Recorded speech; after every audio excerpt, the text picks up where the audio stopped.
안녕하세요. 반갑습니다. 금융교육 첫 번째 시간이고요. 이번 시간에서는 재무설계 사용설명서란 주제로 여러분들과 이야기를 나눠보도록 하겠습니다.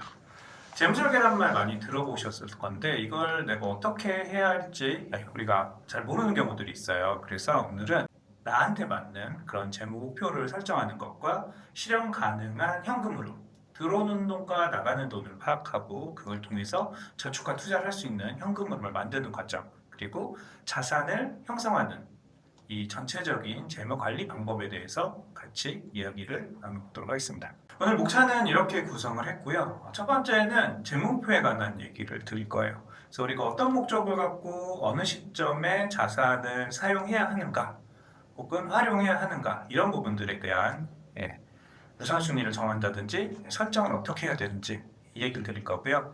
그리고 소득 중요하죠. 들어오는 돈이 있어야지 우리가 재무표를 재무 설계를 할 수 있기 때문에. 그런데 무조건 소득을 많이 만들기만 한다고 좋을까? 관리하는 방법이 또 있거든요. 그래서 소득의 관리 방법. 그리고 세 번째로는 이제 나가는 돈이죠. 돈을 잘 써야 된다는 얘기 많이 들어보셨겠지만 어떻게 쓰는 게 잘 쓰는 건지는 잘 모르는 경우가 있으시거든요. 그래서 지출을 관리하는 방법. 그리고 마지막으로는 우리가 목표를 설정하고 현금 흐름을 관리했을 때 적용을 하면 어떻게 바뀌는지 실사례 보면서 이야기를 나누도록 하겠습니다.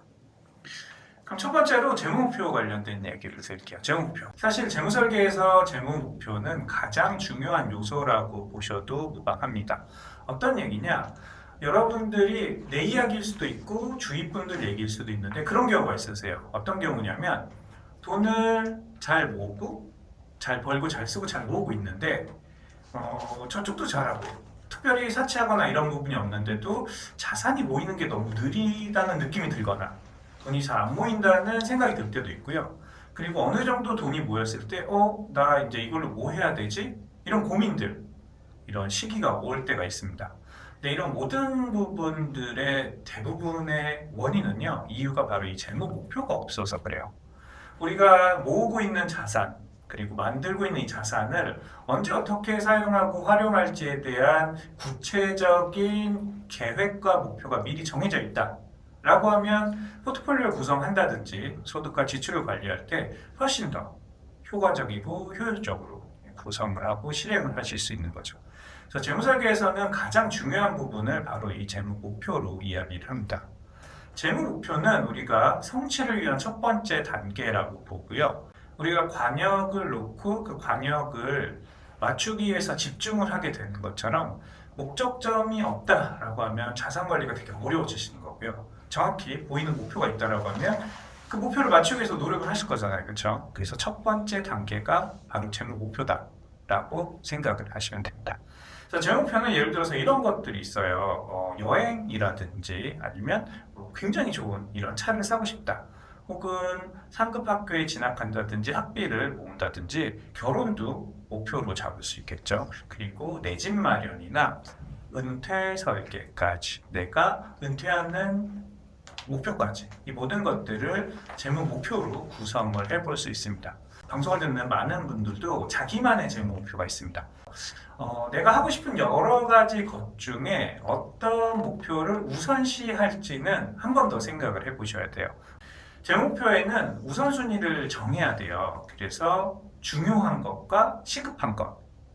예를 들어서 한 2, 3년 후에 결혼을 예정하고 계신 분들이라고 한다면 결혼 자금은 굉장히 중요하면서 시급한 문제일 겁니다. 맞겠죠? 그럼 여기에 조금 더 내가 신경을 써야 되고 노력을 해야 될 겁니다. 내가 대출이 있다라고 하면 대출은 비용이 계속 발생하잖아요. 이자라는. 그렇기 때문에 마찬가지로 상환이 중요할 수 있고 조금 더 빨리 한다라고 하면 자산 운영에 도움이 될 수 있겠죠. 똑같이 중요도가 높은데 내 집 마련은 어떠세요?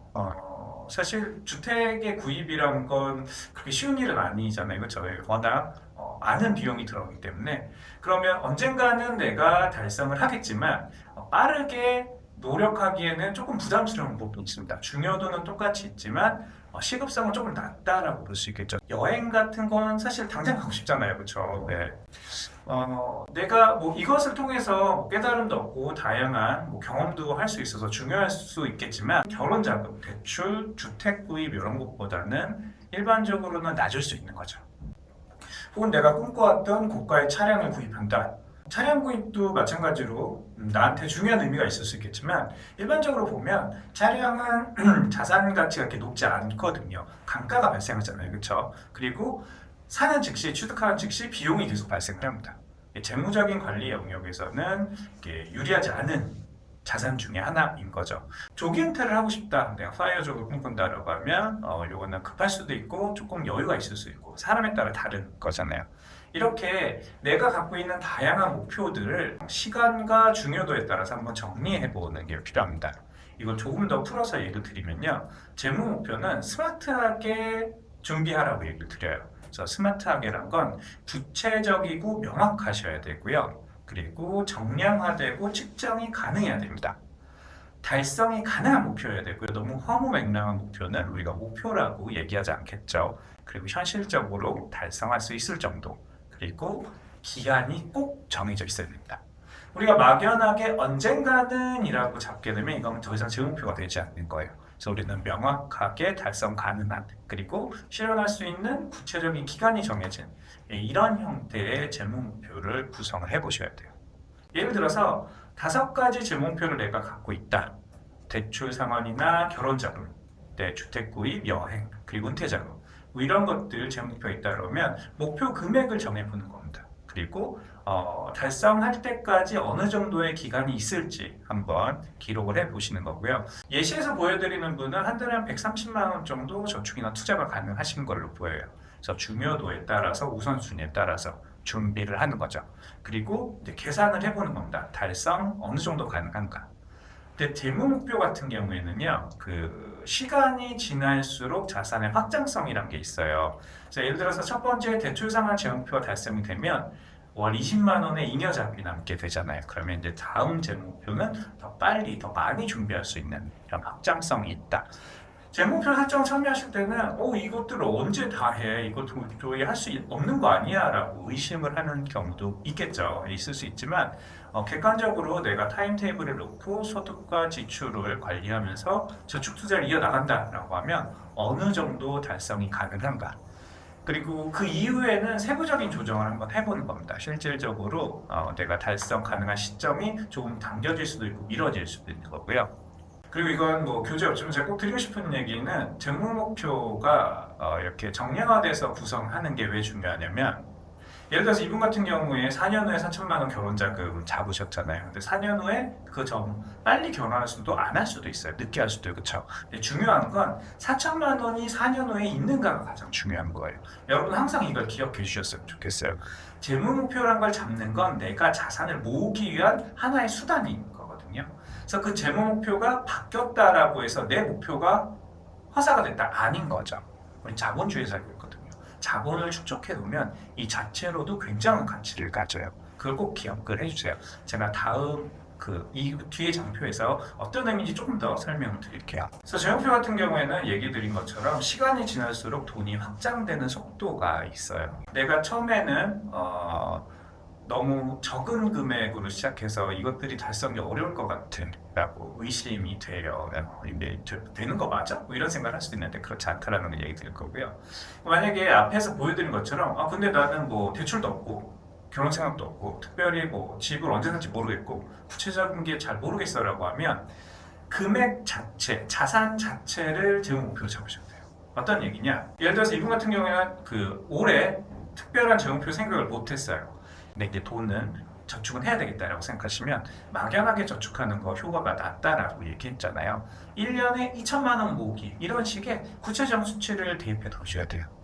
굉장히 효과적일 수 있어요. 이게 어떤 의미냐? 이 자본을 모으는 부분을 얘기를 드릴 거예요. 이게 어떤 의미냐면 우린 자본주의에서 살고 있으니까 자본의 역할은 굉장히 커요. 자본이 어떤 의미가 있냐면 여러분들이 소득 활동을 한다는 건 뭐 다양한 나의 능력이라든지 뭐 여러 가지 쓰겠지만 가장 큰 게 내 시간을 쓰는 거거든요. 네, 자본을 축적하시면 이 자본, 내가 가진 자산이 돈을 벌어줘요. 네, 내 시간을 같이 쓸 수 있게 해주는 거예요. 그래서 예를 들어서 한 300만 원 정도 내가 갖고 있어서 5%짜리 예금에 들어갔어요. 봤더니 수익이 한 13만 원 되네요. 이자로 13만 원 1년 내에 받았어요.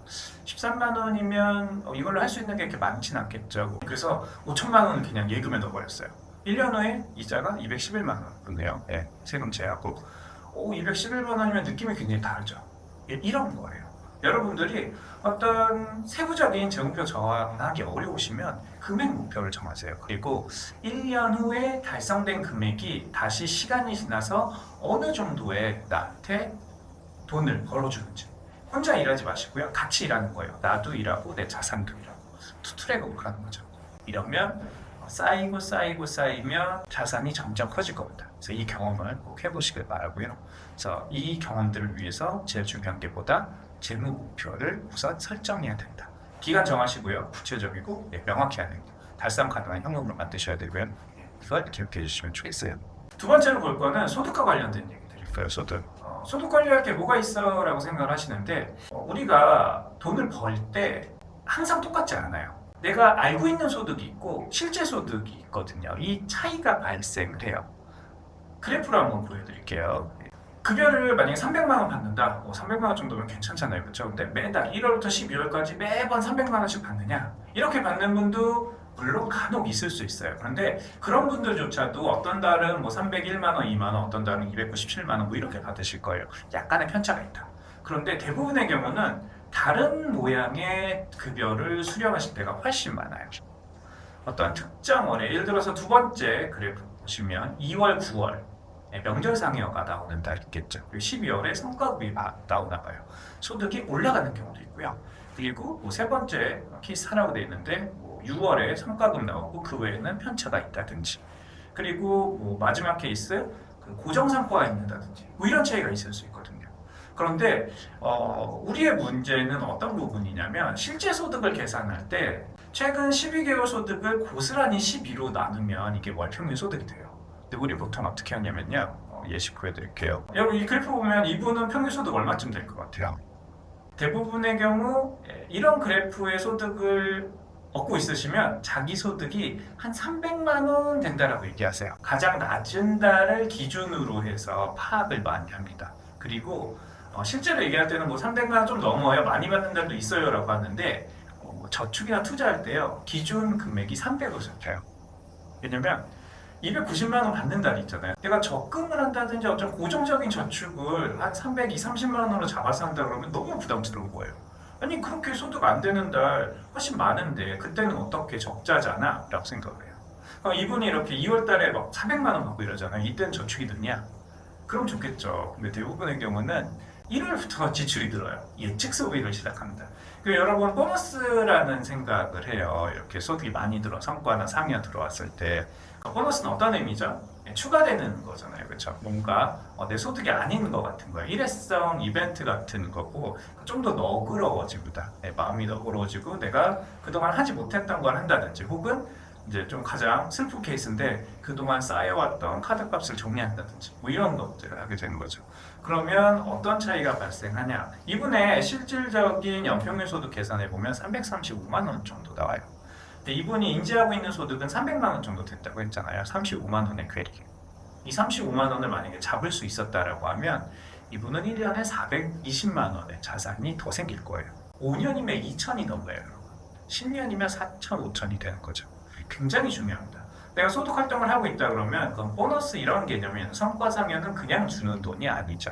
내가 열심히 노력한 것에는 똑같은 대가이기 때문에 같은 기준으로 적용해 주셔야 돼요. 내가 자산을 모으고 싶다, 재무 목표가 있다라고 하면 내 소득을 명확히 계산해서 거기서 내 재무표 달성을 위해서 정확하게 자산으로 옮기는 실행을 해주셔야 되는 겁니다. 근데 이렇게 얘기 드리면 그럼 도대체 어떻게 해야 되지라고 우리가 고민을 하게 돼요. 그래서 기술적인 방법도 알려드릴게요. 소득 편차 관리는 바로 이 그림을 이용하면 돼요. 지금 뭐가 보이세요? 댐이 보이죠? 댐이죠. 댐의 역할은 뭐죠? 비가 많이 왔을 때 물을 저장해 놓잖아요. 다가 가물면 물을 풀죠. 우리 돈도 마찬가지예요. 아까 이분처럼 소득이 많았던 335만 원을 초과하는 달에는 모으는 겁니다. 계좌를 아예 분리해서 예비비로 추가로 적립을 해놓는 거예요. 왜? 나는 평균 335만 원 기준으로 고정적인 저축을 할 거기 때문에 소득이 낮은 달을 대비해야 되는 거죠. 그래서 소득이 높은 달에는 저장을 하시고 소득이 낮은 달에는 만들어 보내주는 거예요. 1년만 한번 해보세요. 내가 이런 식으로 관리를 안 하고 있다고 하면 그 계좌 하나 새로 만드셨고 이건 내 저수지 계좌야 라고 생각하셔서 기준소득이 있어요. 아까 보여드렸죠. 내 월 평균 소득은 최근 12개월 소득은 12로 나눈 값입니다. 편차가 있는 거 모두 관여해서 그러면 잉여가 남는 달은 무조건 저수지로 보내는 거예요. 내 기준금보다 많은. 예를 들어서 내 소득이 평균적으로 250만 원, 근데 어떤 달은 220만 원 날도 있고 많은 달은 뭐 300만 원 나온다. 300만 원 나온 달은 50만 원 보내겠죠. 220만 원 나온 달은 그 30만 원 빼는 거예요. 항상 고정된 기준 소득을 바탕으로 저축과 투자, 지출을 하시면 정말 누수되는, 그러니까 새는 돈이 하나도 없어지는 거예요. 이렇게 되면 자산의 확장 속도가 훨씬 빠르다라고 보셔도 됩니다.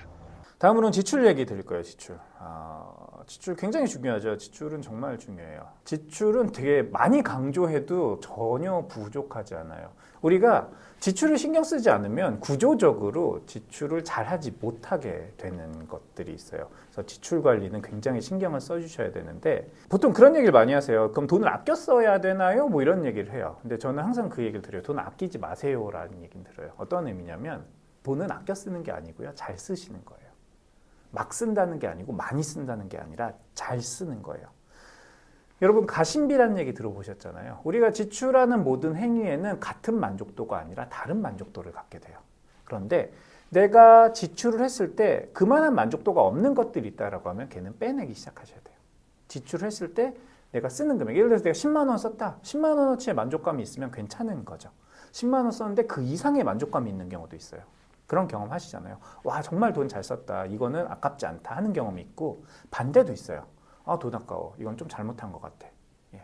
내가 10만 원 썼는데 만족감이 5만 원도 안 되면 얘는 없애야 되는 거잖아요. 예.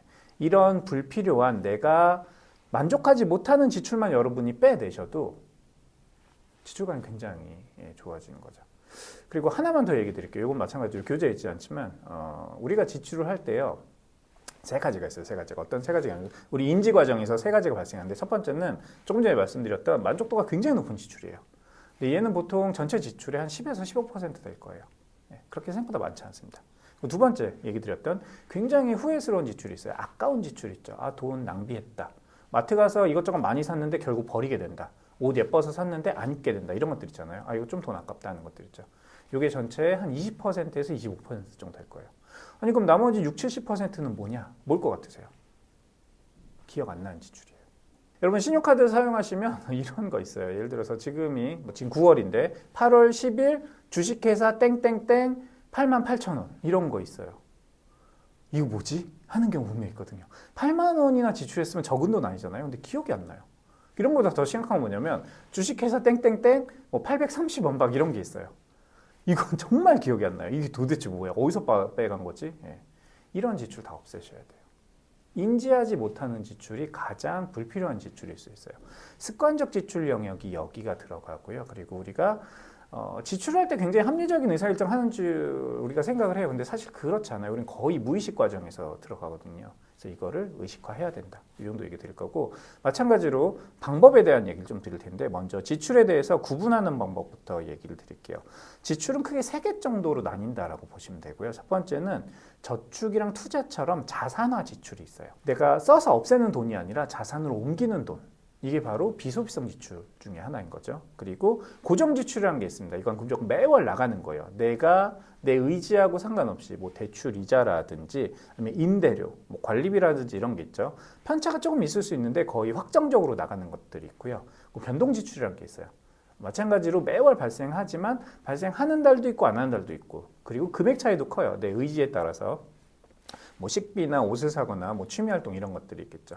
그래서 지출을 이렇게 세분해서 구분할 수 있는데 다시 도표에서 보면 이렇게 소비성과 비소비성. 자 여기서도 또 중요한 얘기 하나 드릴게요.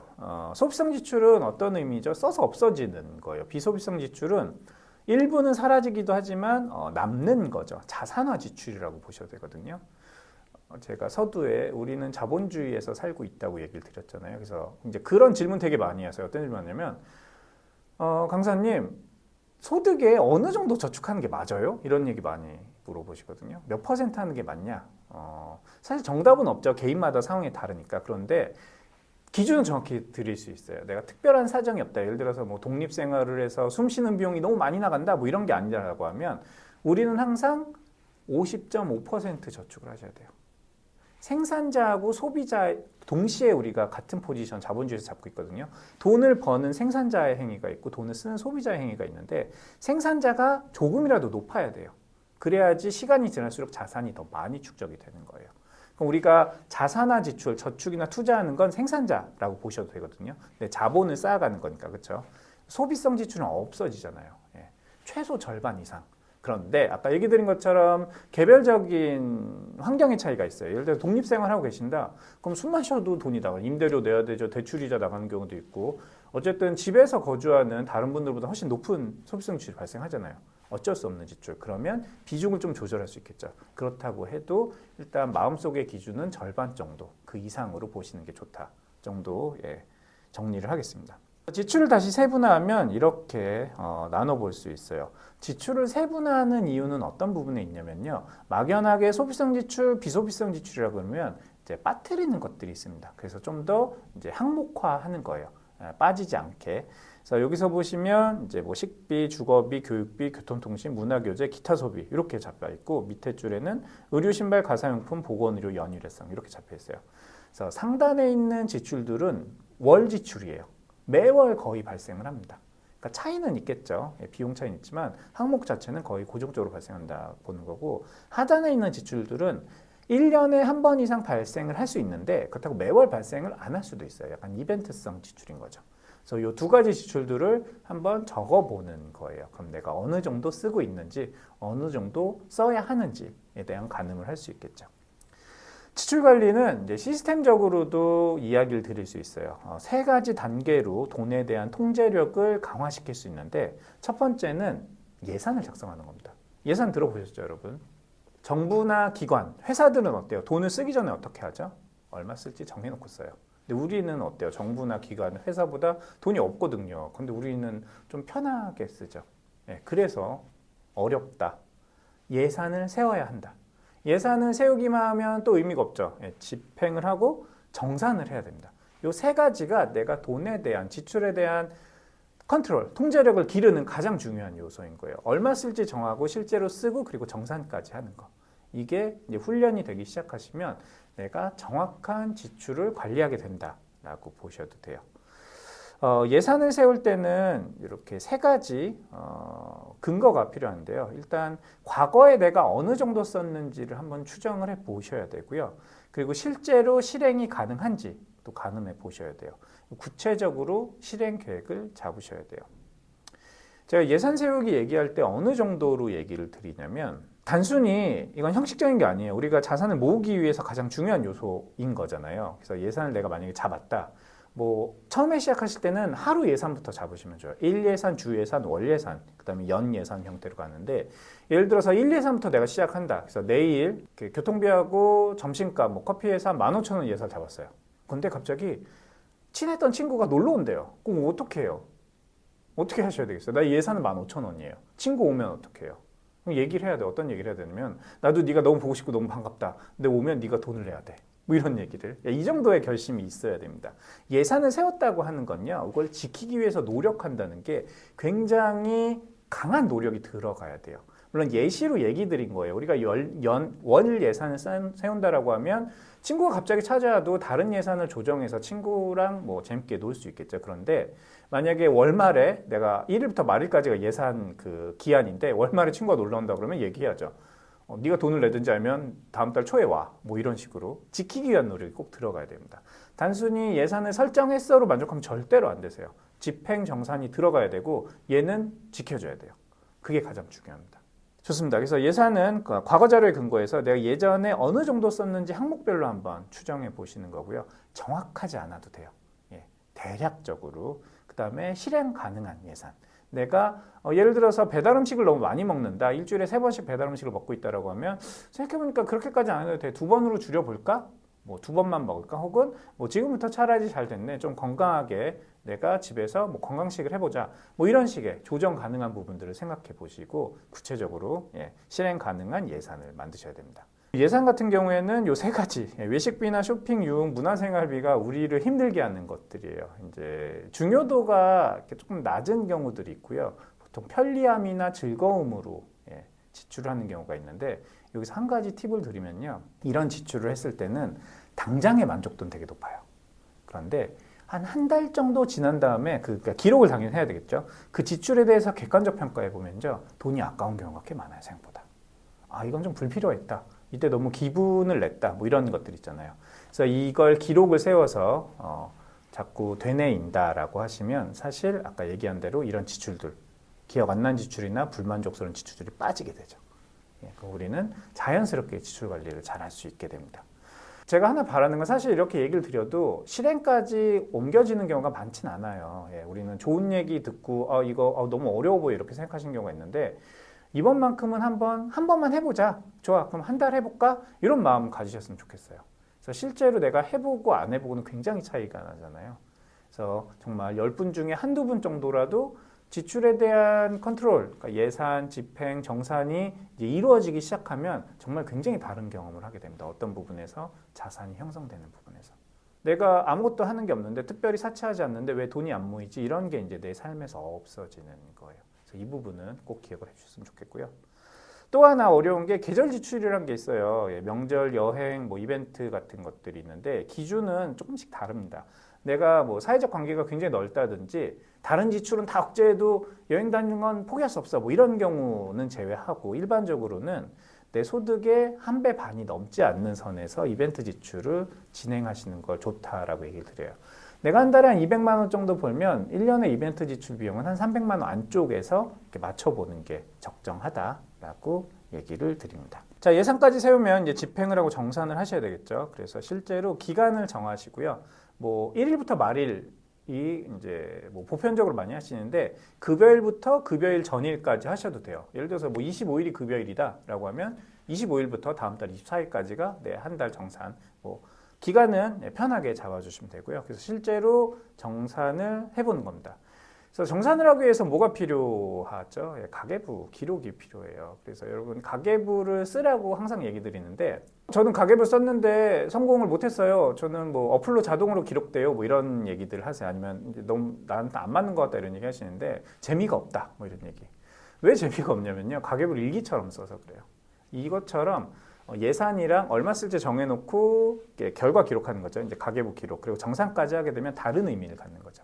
그냥 쓰기만 하면 와 이번 달에 돈 너무 많이 써서 지난달에도 많이 썼는데 지난달에 더 많이 썼네? 헐 이렇게 되면 안 되잖아요. 그렇죠? 그래서 재미가 없는 거예요. 그런데 내가 이제 맞춰보는 정산의 과정이 들어간다라고 하면 가계부 자체가 다른 의미가 전해지는 거고요. 이제 뒤에서도 좀 얘기 드리겠지만 하나 더 들어가면 좋은 게 만족도를 기록해 주시면 좋아요. 뭐 예를 들어서 뭐 몇 월 며칠 뭐 친구하고 점심 어떤 식당 어떤 메뉴 얼마 냈다 이렇게 적어놓고 한 달 지난 후에 보는 거예요. 이제 점수를 매길 수 있죠. 예를 들어서 뭐 몇 월 며칠 뭐 옷가게에서 뭐를 샀다 쇼핑해서 얼마 나갔다 한 달 뒤에 만족도 5점 척도로 적어보는 거예요. 그럼 점수가 낮은 애들이 있고요, 높은 애들이 있어요. 높은 건 내가 계속 가져가면 되고 낮은 거는 빼내기 시작하면 돼요. 여러분 그런 경험 하시잖아요. 어떤 식당 가서 메뉴를 먹었는데 맛이 없어. 그런데 다음에 또 가면 똑같은 거 또 먹어요. 기억이 안 나니까. 그렇죠? 그 식당 자체는 괜찮은데 특정 메뉴가 맛이 없는 거예요. 어떤 의미인지 아시죠? 이런 불필요한 나한테 맞지 않는 지출들을 빼내기 위한 노력을 해야 된다. 하고 나서 돈 쓰고 나서 이번에 또 돈 아깝네 돈 잘못 썼네 이렇게 하는 게 아니라 알고 있으면 되잖아요. 피해 가시면 되는 겁니다. 그럼 그 피해간 모든 자산이 여러분 자본으로 쌓여요. 그걸 기억하세요. 마지막으로 실제로 적용했을 때 어떠한 변화가 있었는지 간략하게 좀 보여드릴 텐데요. 적용을 시스템하는 게 바로 통장 분리라고 해요. 여러분들 뭐 4개의 통장 이런 얘기 들어보셨을 거예요. 그래서 들어오는 통장과 나가는 통장 그리고 저축 통장을 구분하는 것들. 근데 이 통장 분리는 딱히 정답이 있지 않아요. 정답이 있지 않고 내가 이제 적용하기 편한 방법을 쓰시면 되는데 일반적으로는 이렇게 들어오는 급여 통장 그리고 실제로 지출하는 소비 통장이랑 예비 자금, 아까 저수지 얘기했죠. 예비 통장이랑 저축이나 투자가 이루어지는 자산 통장 이렇게들 구분을 하곤 합니다. 근데 이 부분은 다시 얘기 드리면 정답이 있지 않고요. 여러분들이 다양한 방법들이 있어요. 통장 분리는 3개를 쓰는 경우도 있고요. 5개를 쓰는 경우도 있어요. 그래서 보시고 나는 요 정도가 적당할 것 같아라고 하면 이제 실행을 해보시면 되고 하나 꼭 지켜줘야 되는 건 적어도 2개 이상의 통장 쓰시는 게 맞아요. 한 통장으로 들어오고 나가고 저수지 같이 관리한다? 불가능하죠. 최소한 입출금 통장이랑 저수지 정도는 분리한다든지 혹은 들어오는 통장과 나가는 통장 정도는 꼭 분리를 해주셔야 됩니다. 그래서 이 부분만 지켜주시면 좋고요. 아까 얘기 드린 대로 이게 만족도 가계부란 거예요. 그 만족도 적는 부분이잖아요. 그래서 이제 내가 일정 기간이 지난 다음에 그 지출에 대한 만족도를 기재해 보는 것. 요거 해보시면 크게 2가지 효과가 있는 게 첫 번째는 과거 지출에 대한 지속적인 모니터링이 돼요.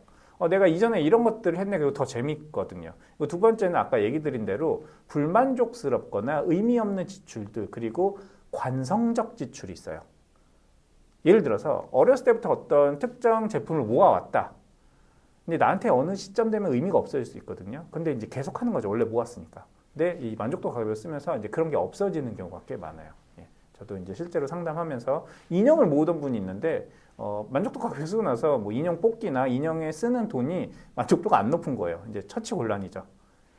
깨달음을 얻는 거죠. 인형을 내가 더 이상 그렇게 살 필요가 없구나. 왜 모았을까라는 그러면 더 이상 지출을 조정할 수 있고 뭐 다양하게 있습니다. 우리가 운동이라든지 뭐 이제 물건을 산다든지 여러 가지 활동을 할 때 실제로 그냥 하는 경우들이 있거든요. 생각보다 그냥 하는 게 꽤 많아요. 이런 것들만 인지가 되셔도 많은 도움이 될 수 있다. 그 부분은 만족도 가계부에서 우리가 도움을 받을 수 있고요. 예시 사례인데요. 이제 이분도 편차가 있는 소득을 갖고 있어서 분기상여가 발생하는 형태셨고요. 소득이 낮은 달에는 한 250만 원, 많은 달에는 350만 원. 뭐 소득을 잘 벌고 계세요. 30대 뭐 중후반. 그래서 월별 소득 봤더니 이제 내가 생각하는 건 한 250만 원이고 100만 원 정도 보너스가 있는데 실제로 봤더니 283만 원 정도 되시는 거죠. 이분은 이제 33만 원 정도, 1년에 거의 400만 원 정도의 차이가 발생하고 있던 거예요. 그래서 이제 거기에 맞춰서 지출을 하고 계셨는데 예산 잡고 실행하는 게 한 달에 한 234만 원 정도 지출을 하셨어요. 근데 이 중에서 이제 불필요한 것들을 덜어내는 작업들을 해본 거죠. 그래서 최종적으로 내가 만족하는 지출은 한 163만 원 정도면 되는구나. 이렇게 됐더니 이전에는 내가 평균적으로 이제 250만 원 정도 벌고 있다라고 생각하고 더 많은 금액을 쓴 거죠. 그래서 뭐 이외에 비소비성 지출로 뭐 보험료라든지 아니면 대출이라든지, 그러니까 잉여가 없이 저축하기 너무 힘드셨는데 내 소득을 명확하게 인지하고 지출을 조정하신 거예요. 예산을 통해서. 그랬더니 한 달에 94만 원 정도, 1년에 1200만 원을 모을 수 있는 계기가 되신 거죠. 되게 어려워 보인다? 아니에요. 누구나 할 수 있는 거고요. 생각보다 쉽게 내가 한번 해보면 이렇게 극적으로 큰 변화가 있진 않을 수 있지만 누수되고 있는 내가 보너스라고 생각하고 혹은 무의미하게 지출하는 것들은 다 잡아볼 수 있습니다. 그래서 꼭 한번 목표를 잡고 소득과 지출 관리를 해보시는 걸 권해드리고요. 오늘의 결론은 이렇습니다. 재무설계의 기본은 목표를 설정하시는 거예요. 그리고 이 목표와 설정을 달성하기 위해서 현금 흐름을 관리하는 거고요. 재무목표는 구체적이면서 달성 가능하게 잡아주셔야 되고요. 내가 들어오는 내 돈만큼은 어떻게 들어오고 나가는지 이 정도는 꼭 파악하고 있자. 이 정도로 오늘 얘기 마무리 짓도록 하겠습니다. 잘 들어주셔서 감사합니다. 2번째 시간에 다시 뵙도록 하겠습니다.